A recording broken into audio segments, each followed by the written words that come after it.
From inside the warehouse at Oriole Park at Camden Yards, it is the MASN All Access Podcast. Paul Mancano and Brendan Mortensen here with you amidst a 9-game win streak. The Baltimore Orioles are 44-44 following last night's win over the Chicago Cubs at Wrigley Field. And as we speak, Brendan, the Orioles are not only the best team in baseball.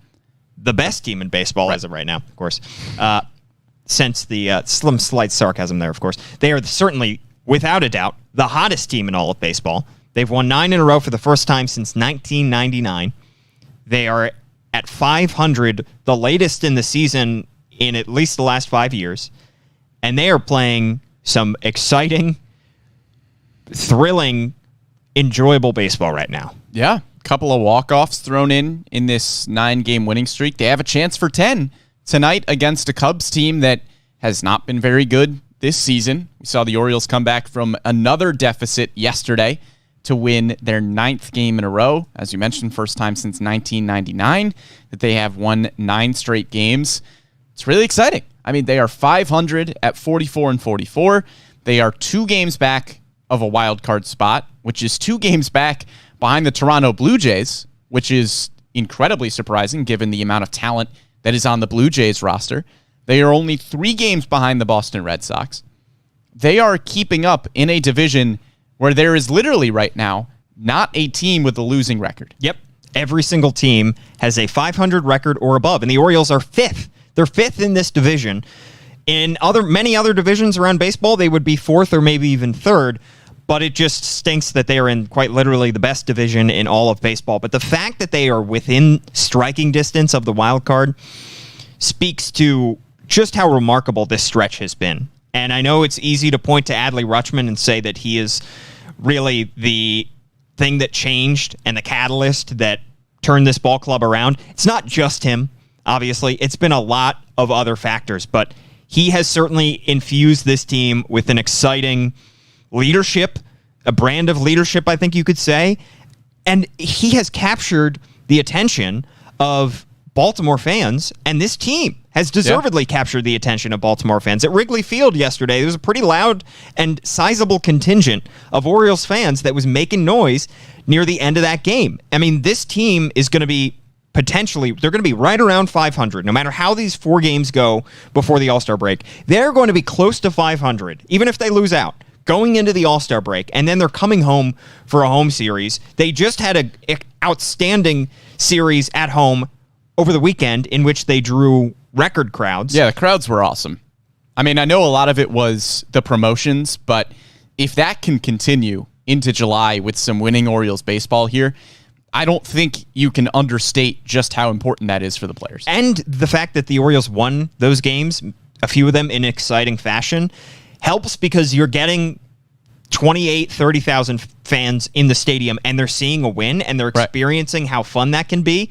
So they want to come back. I mean, the fans, when they go to a game and they have a great time and they have beautiful weather like they did and they have wins, they're going to want to come back. And the hope is that they come back in droves in July and August because this team has been deserving of our attention.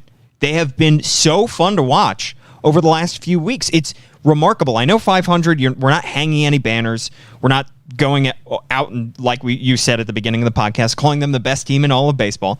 Obviously, but the point is that they are much better right now than anybody thought that they were. Even the most bullish, prognostists. What's the word there? No, you got it. Yeah, something like that. Something like that. Even, prognosticators, that's the word. There it is.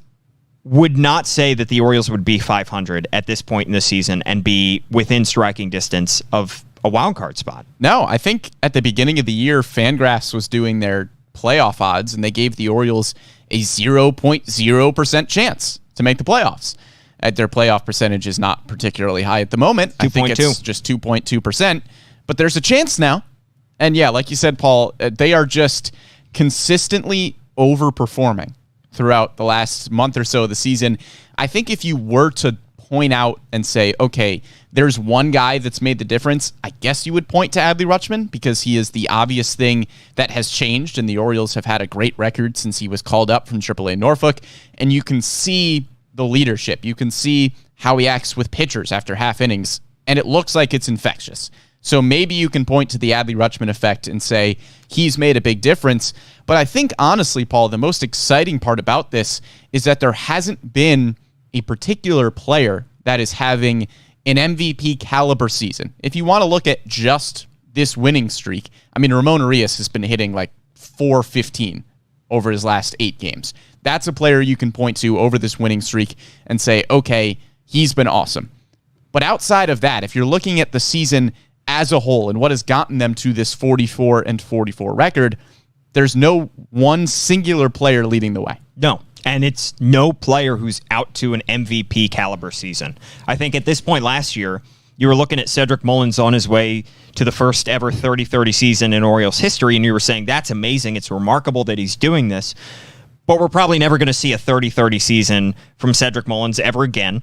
We're probably not going to see him maybe even hit 30 home runs in a season ever again. We knew at the time that it was going to be a career year, and it was going to be nearly impossible to repeat that kind of production because it's nearly impossible for any player in baseball, let alone Mike Trout, or, even Mike Trout to produce that kind of home run and stolen base production. The Orioles are not getting that kind of MVP caliber season from anybody. They're not having a starter in the All-Star game like they did in Mullins last year. They're just having the guys in their system on their team perform better than they have. That's all they're getting, and they're getting it across the board. None of these seasons that they're getting are way a deviation off of their career norms. They're the better seasons, maybe career so far, but it's not like they're putting up production that we didn't think was possible before this season. I mean, Ryan Mountcastle right now has a .792 OPS with 14 homers. I don't think that's an outlier season for Mountcastle. It's a good season from Ryan Mountcastle, and you're happy with the development that you've seen from him, but it wasn't outside of the realm of possibility by any means. No, because he hit 30-plus homers last year, 33. Cedric Mullins, 714 OPS, 2.6 Baseball Reference WAR. This is, if anything, a down year for Cedric Mullins after last year. So this is not an outlier season on the positive end. Anthony Santander, 751 OPS, 1.1 WAR, not an outlier season from him. Trey Mancini, 775 OPS, 2.0 Baseball Reference WAR. Not an outlier season for Trey Mancini either. So yes, we're getting good production from the players, but we're not getting somebody who is putting up such ridiculous numbers that you don't think this is repeatable. It's within the realm of possibility that these Orioles, the ones that I listed and other guys who are performing well, continue to perform at the level that they have been through the first 3 months of the season. Yeah, I mean, I think, honestly, there are probably 2 surprising seasons that I would look at. The first one being Tyler Wells, just because we didn't know how he was going to translate to the rotation, and Tyler Wells has been absolutely excellent. And the second one is Jorge Lopez. The Orioles have finally had this year a consistent closer, and yes, while that is a big deal, and it's huge for Brandon Hyde to have somebody to turn to like Jorge Lopez, he's not making you a 500 team on his own. No. Neither is Tyler Wells. It is a complete group effort, and I think the important thing to point out, we will get to the questions of what does this mean for the trade deadline? What does it mean going forward? I think one of the most encouraging things about this team right now is that the players that you're looking at that have had quality seasons, there are guys that might get dealt at the deadline who aren't as controllable, like Trey Mancini and Anthony Santander. But as a whole, a lot of the players who are stepping up and having fantastic seasons are controllable for years down the line. Yeah. Are going to be on this team for a while. Cedric Mullins, Austin Hayes, Ryan Mountcastle, Tyler Wells. I mean, so many of these guys that have had good seasons are going to be here. They are going to be fixtures in the lineup. Tyler Wells is going to be either a fixture in the rotation or the bullpen. He's going to be somewhere. Yeah. And these are guys that you think are going to be with you when the Orioles are winning more baseball games over the next few years. And we've talked about this before on the podcast, but the fact that these are not rookies who are just getting their first taste of baseball, of big league baseball, these are guys who have been on this team for several years, who have been in Baltimore, like Austin Hayes, like Cedric Mullins, like Tyler Wells, who have been here for at least 2 years for each of those 3 guys. And now they're experiencing success. So you believe in the coaching staff's ability to develop these players. And also, the best and strongest horses are yet to come. Right. you still have a Grayson Rodriguez, a DL Hall, a Colton Cowser, a Heston Kjerstad, Gunnar Henderson, Kyle Stowers, Jordan Westburg. Go down the list. You still have those guys who are yet to debut. And I think for people, for outside maybe national media or baseball fans in general, who are just look at the Orioles record, they see Adley Rutschman is on the team and he's producing pretty well, and they think, oh, surely this is a team that is getting these great performances from these rookies, and that's what's been the change. No, this is a lot of... There has not been a lot of turnover from last year to this year. In terms of starting positions across the diamond, very little turnover. I mean, Jorge Mateo joined the team late last season. He's been their everyday shortstop this season, but a returning player from last year. You obviously have Rougned Odor as an addition to this team, but left field, center, and right are all returning players. Tyler Wells in a different role, but he's a returning player. So you're getting so many guys who have been on this team and are experiencing breakout seasons with their best and brightest prospects still yet to come. I think that's certainly a reason to be excited as well. Yeah, absolutely. And Bill on Facebook makes a good point that it's a lot of small things coming together for a complete game. Yes. We aren't seeing a spectacular facet over this winning streak. The pitching has been very good. 5 of these 9 wins, the Orioles have allowed 2 runs or fewer. But that's a combination of a starting rotation that is giving you 5, 6, maybe in Jordan Lyle's case, 7 innings, and then you're handing it off to a bullpen that has been really, really good this year. The lineup has been solid. It seems like, Paul, a lot of these games, they're allowing 2 or 3 runs a game, and they're just scoring 4 or 5. Well, and the bullpen is locking it down. Yeah. Right. I mean, the offense hasn't been awesome. The pitching has been great. It's just a combination of a lot of players playing well. And we haven't really seen the complete picture from this Orioles team over the last few years, where every facet is just working in the way that you need it to, and it's been working recently.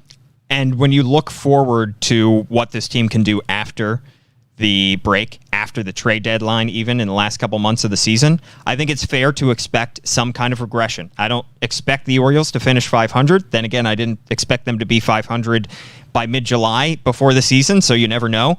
But if this team goes as many would predict, they're probably not going to finish at 500. This win streak will eventually, as we know, come to an end. Probably not going to hit the 20 games that the Oakland A's did back in 2003. So this will eventually probably come back down to earth, but it's not going to be because of any one player suddenly falling flat. It's going to be some slight regression, perhaps, from all of these guys because it's still a young group. Still a very young group of players who could experience dips in their early careers where they have to make adjustments, like an Adley Rutschman. Maybe teams will start to figure out how to pitch to him better and he stops hitting a million doubles a game. Maybe you have teams that figure out a hole in Ryan Mountcastle's swing and he takes a dip offensively. Young teams, it's very hard to get young teams to win over the course of a 6-month season. That's why veteran teams typically are the ones that last until the end of September and get into October. But that doesn't mean that we should not be excited right now about the fact that they are way ahead of where they should be. And no matter how these last couple months go, to get to this point with a 500 record on a 9-game winning streak is an accomplishment. But I will say, Paul, even though it's a young team, I feel like we've talked about over the last few years wanting to get younger guys opportunities, and maybe how the Orioles not being as competitive and not winning as many games gives some players a chance here that wouldn't have had as much of a chance on another team. Cedric Mullins is a prime example of somebody who struggled to the point where they had to send him back down to Double-A Bowie. A team that's probably more competitive over the last few years doesn't give Cedric Mullins a chance to come back and start in center field. The Orioles presented him with that opportunity because they haven't been a competitive team over the last few years. So the Orioles go from being able to give players those kinds of opportunities to now seeing the fruits of that. Because a Cedric Mullins, he's gotten his chances. He's kind of a younger veteran at this point because you threw him into the fire a little bit early, probably a little bit before he was ready to be a big contributor at the major league level. And now we're seeing him really blossom into a quality center fielder. And that only happens because he was given the opportunities when the Orioles weren't winning that many ball games. And I think going forward, the question is going to be how many opportunities are going to be there for players like Cedric Mullins over the last couple months of the season and going into 2023, because they will clear the deck and they will clear as much roster space as they need to for Grayson Rodriguez, for DL Hall, for Jordan Westberg, for Gunnar Henderson, maybe for Colton Cowser. They will make sure that those guys get their extended opportunities. But for the guys that are a little bit further down the prospect rankings, the guys that are in the 15 to 30 range in the prospect rankings, or even maybe just off the top 30 in terms of MLB pipeline, guys like a Drew Rom, guys like maybe not a Heston Kjerstad, he's too high up, maybe a John Rhodes down in Aberdeen. These guys that are near the bottom of the prospect rankings, this roster now is taking shape with everyday contributors going forward. There are not going to be as many opportunities for guys like Cedric Mullins to get up to the big leagues and struggle and then fall out of the competition. If a guy comes up to the big leagues and struggles on this team going forward, unfortunately, they may have a quicker hook than they would have in 2020 or 2019. But that's what you wanted. This is what the process was for. Exactly. You found the guys that worked through their struggles at the major league level, that have carved out everyday roles. Cedric Mullins has done that. Austin Hayes, at least this year, has seemed to get over the injury bug for a while here. He has carved out a role. Austin Hayes is now your everyday left fielder, right fielder, whatever you need him to be. Ryan Mountcastle has struggled a little bit, but has seemed to really develop. He looks like your first baseman of the future. We're seeing kind of the weeding out process work, and we're going to see more guys come up. I mean, you look at the infield especially, we're going to see Jordan Westberg eventually, Gunnar Henderson eventually, Kobe Mayo eventually. But who knows if somebody like a Ramon Arias can stick around. He's been playing some fantastic baseball lately. A Jorge Mateo.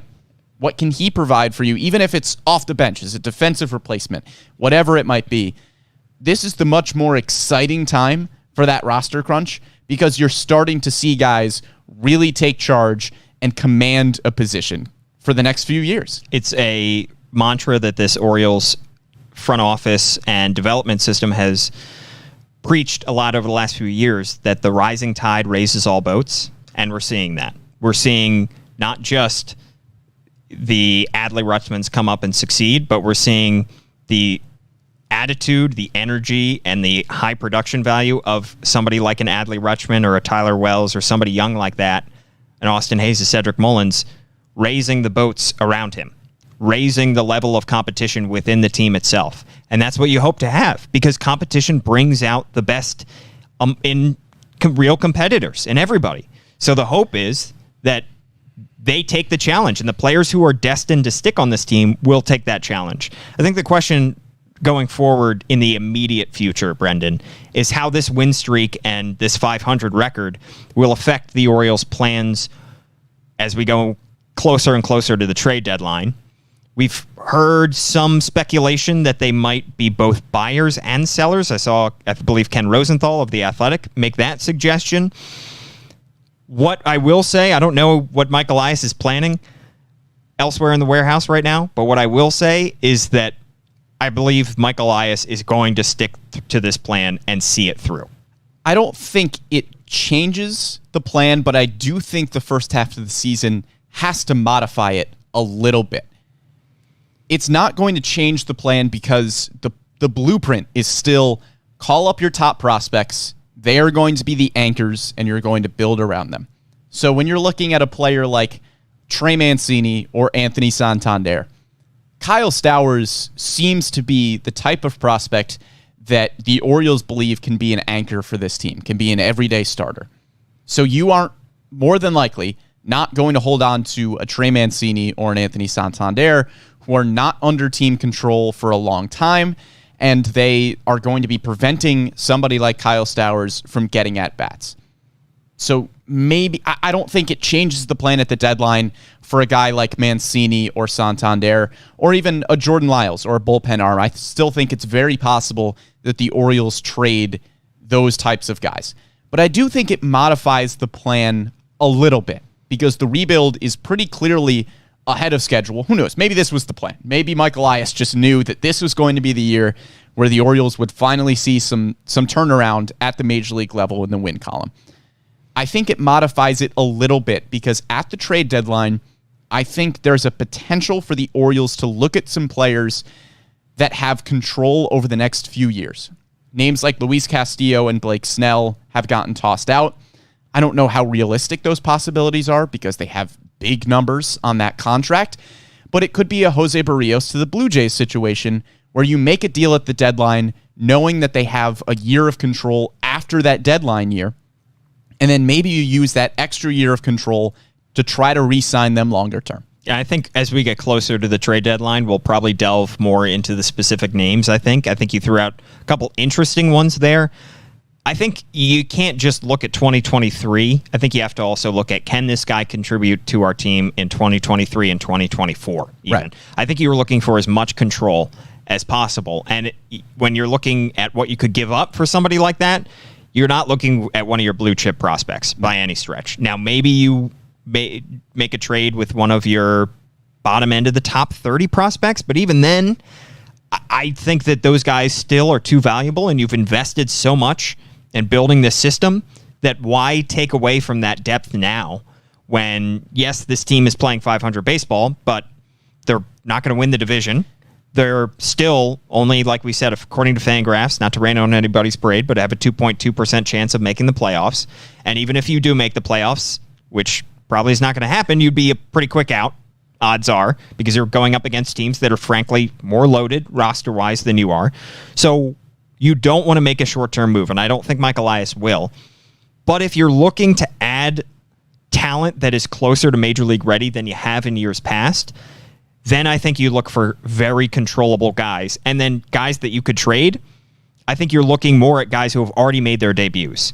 Maybe somebody like a Tyler Nevin or somebody that maybe even Jorge Mateo. I don't think he's probably likely to get traded, but some guys who have already made their debuts, you kind of have an idea of who they are as a player. You want to get a better look at somebody who's behind them in the system, and you think that you can get a player who can upgrade your roster. Those are the kind of players, if they do end up buying, that I think that they would target. It depends on the name. I could see the Orioles. I don't think they go inside their top 10 prospects. I've seen Jordan Westberg's name get thrown out in potential trades.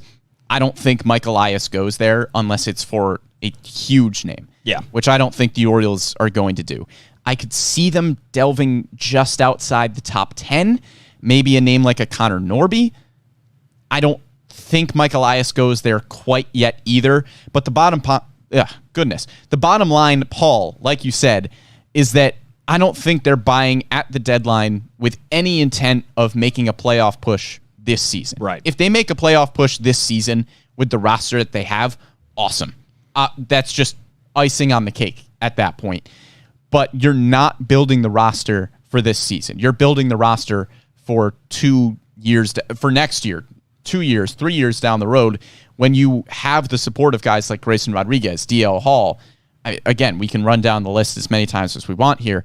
That's what the roster is being built for. And that's why I think if they do make a win now trade or a trade that is for a big league player who is contributing right away, I don't think the trade deadline is the time to do it, because trade deadlines are when teams get desperate and they end up shelling out more prospects than they should for players to contribute in the short term. And the team that is trading the big league player is saying, hey, I'm not just giving up years of control in 2023 and 2024. I'm also giving you 2 great months in 2022. Right. And if the Orioles are not prioritizing those 2 great months, like you said they probably shouldn't be, they're looking at 2023 and 2024. Why not wait to make that trade until the offseason, until you're not paying for those last 2 months, until you can maybe get him a little bit cheaper because teams are not quite as desperate as they are right now and the prices are not as inflated as they are right now.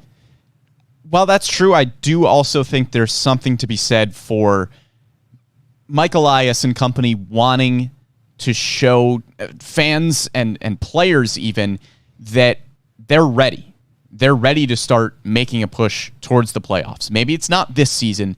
Maybe this is not the year where they're really just like on people's heels in the AL East. But I think there is something to be said for wanting to get closer and closer to that point this season. Not to the point where you're not going to move players that make sense to move, like a Trey Mancini or an Anthony Santander, but maybe to the point where if you are looking at acquiring a player for the long term, you take those 2 months at this trade deadline as well, because while making the playoffs this year isn't under prime consideration, you want to show that you've got it in the tank and that this is the year where things are really starting to turn that corner. And I think that the question will also become after the trade deadline and as we get into the offseason, is a trade the best way to acquire that talent? Is a free agent the best way to acquire that talent? Free agent is awfully nice because you're not giving up anything. You're just handing somebody a contract. But you have to pay him oftentimes more than you would if you're absorbing his salary via trade. So interesting conversations to have, and it's exciting that we're talking about the Orioles moving into phase 2 of this rebuild. Like they could be a lot sooner than any of us thought, I think. One guy we should talk about now, we are going to get to Brad Selick, who's the Orioles director of draft operations, because we are just days away from the number 1 overall pick. Yeah, that's, really the part icing of the on top exciting of the cake. Part about this streak and the Orioles 500 record as to this point. They have this record right now at the major league level.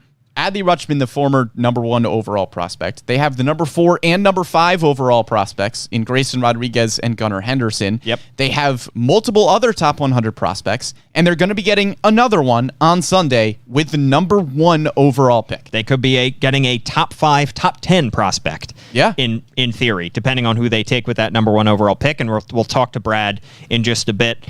But first, I do want to talk about Jorge Lopez, who did get the All-Star nod. We said very well deserving. We knew kind of going in that he was the best chance that they had to have an All-Star because he was having an All-Star caliber season. 1.70 ERA, just picked up his 17th save of the season last night in Chicago.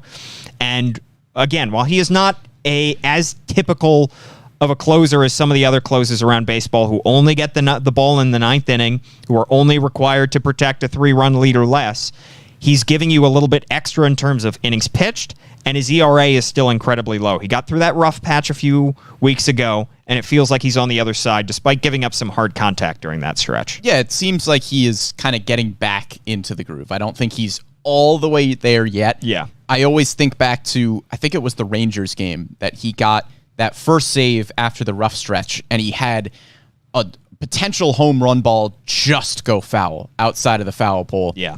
And it seemed like that was kind of the moment where he went, okay, I got it. Because after that went foul, got the final out, was able to save that game, and that seems like where things turned back around mentally for Jorge Lopez. He's back to being the anchor. I mean, he's got a 1.70 ERA. His whip is still fantastic, and he is the guy at the back end of an Orioles bullpen that has been fantastic. Cool stat I saw on Twitter today.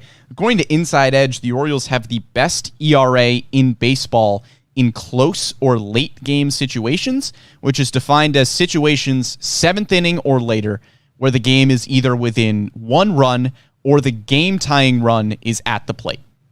Best ERA in baseball in those situations. It's not just Jorge Lopez. It's CNL Perez. It's Felix Bautista. Right. It's Dylan Tate. This bullpen has been unbelievably lights out through the first several months of the season. I don't think anybody predicted that the Orioles would have this much success with the guys that they have. And I know there's been a lot of turnover. That's the one position where you could say the Orioles have had a lot of turnover from 2021 to 2022 because you had the additions of CNL Perez, of Felix Bautista. Jorge Lopez was not a full-time reliever last year. He was mostly a starter. So those are 3 new names that you're having as huge contributors to that bullpen. So you've seen a lot of turnover there, and it has paid off very well. And again, this is an area of potential regression. I think there is a possibility that those 3 guys that I mentioned and others regress a little bit back to where we expected them before the season. But still, it is an accomplishment that they are here right now. And for Jorge Lopez, it's a well-deserved all-star nod. Yeah, and I think it's also a really big credit to coaching as well. We've got to look at that because Jorge Lopez, I mean, he was designated for assignment by the Royals. CNL Perez was a waiver claim. You're finding a lot of these guys that just other teams didn't want, and all of a sudden they come to the Orioles and have a lot of success. And I think as a whole in the organization, it should give you a lot of confidence that the Orioles are able to make quality players out of waiver claims. They're able to develop a lot of the top prospects in their system. And as we enter the draft on Sunday, you should be pretty confident that the guys that the Orioles are selecting are going into a very high-quality player development system. What a transition. I know, right? Perfect. What a segue.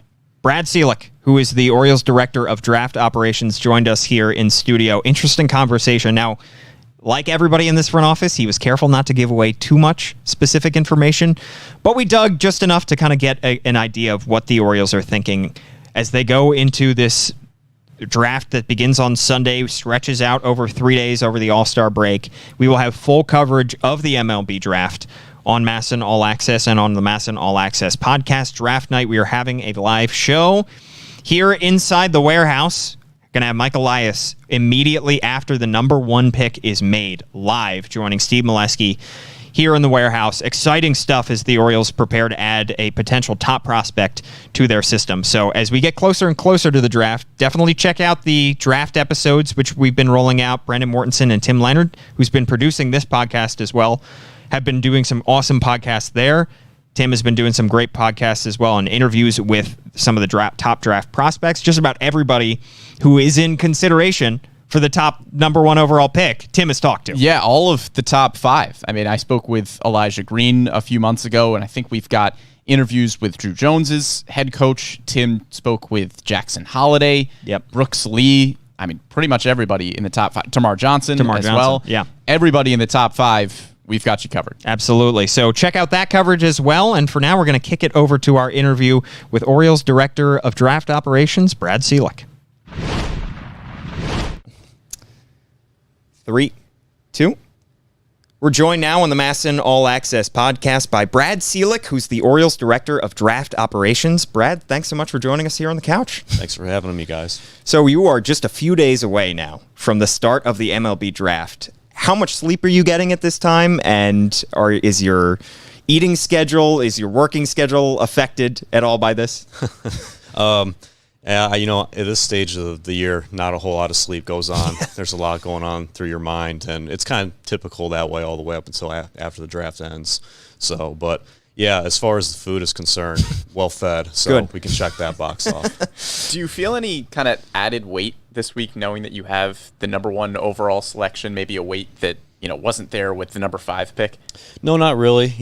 We've done this together. This is our 4th draft together with Mike and Sig, and we're prepared, regardless whether we're picking 1, 5, hopefully a little bit further down the line here with the way the big league club is playing. So it's more or less a similar process, just kind of different way of how it takes shape.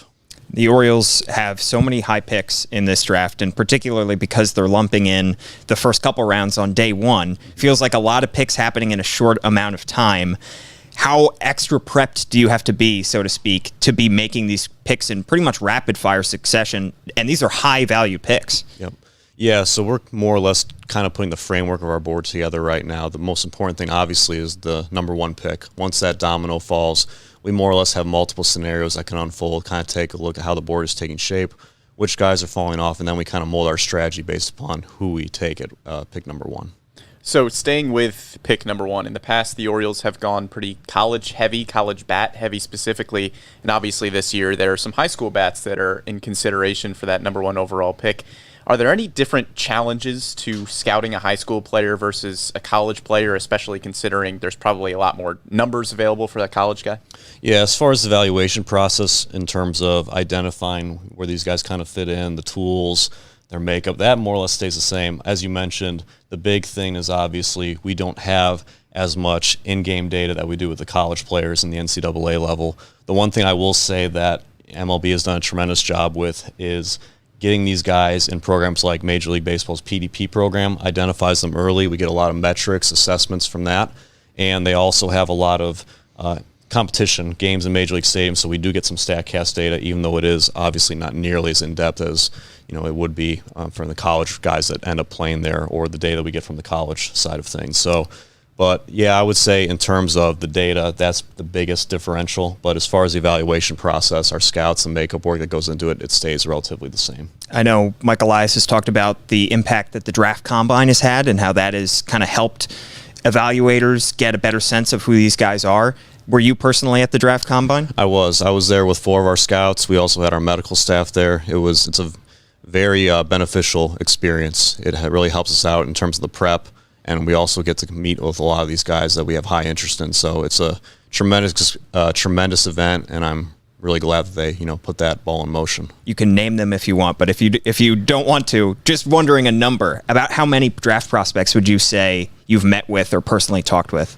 Wow. So going back to last winter through the combine and then up until actually this week, it has to be well over 100. Wow. And our staff actually meets with other players as well that I don't necessarily meet with. So it is a full blown effort in terms of guys that we talk to via Zoom, in person, at their school, and we take the makeup component extremely seriously.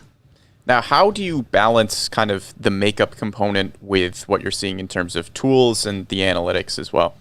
That's a multi-million-dollar question right there, and that's always what kind of makes it so difficult. And that's a big part of why we bring our scouts in. We have our analyst on site.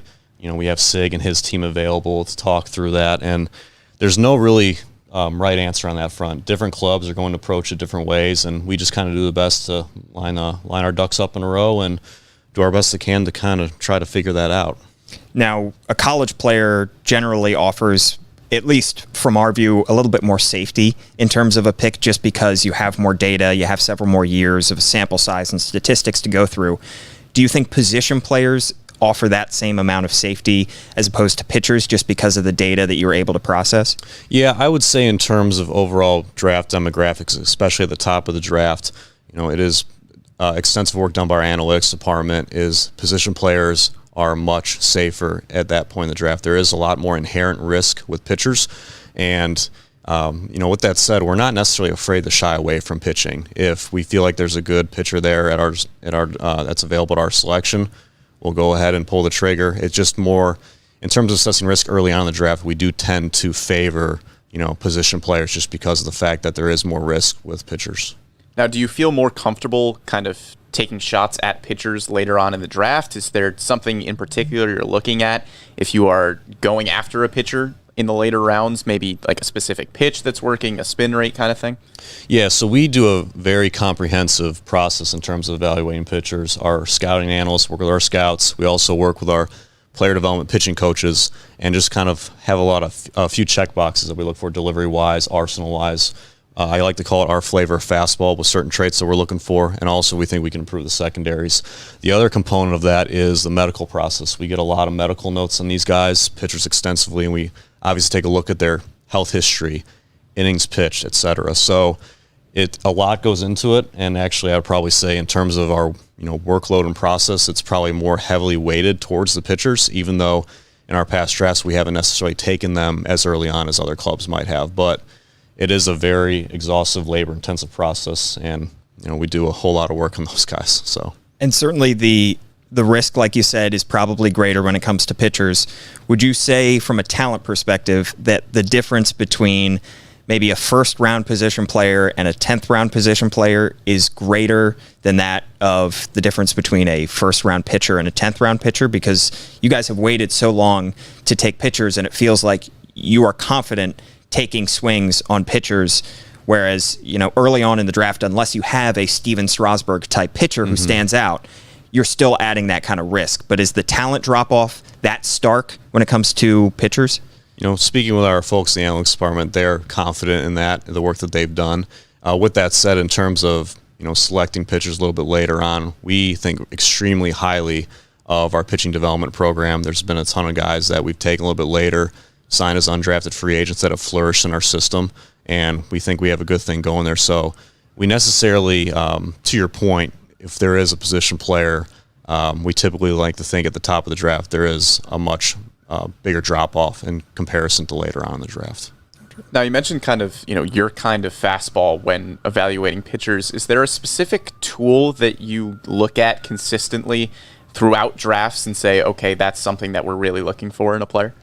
In terms of the tools, it kind of differs depending upon, the position that you're looking at. Obviously, some guys, that might be behind the plate. You want, obviously, them to have a strong arm, outfielders to have the speed that you're looking for. But it really just all kind of depends upon the player and the demographic that you're looking at.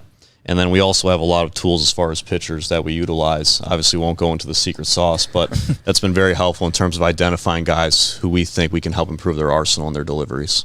To dig further into that kind of tools question when it comes to position players, just philosophically, I'm curious from your perspective. You have the 5 tools available to you, but if all 5 are equal, is there one that you think should take priority over those 5, whether it's hit tool, power, speed, any one of those 5? Probably have to say the bat, man. If you can hit, get on base, drive the ball, there's always room in the lineup for you somewhere. They'll find a spot for you to play. So, gotcha.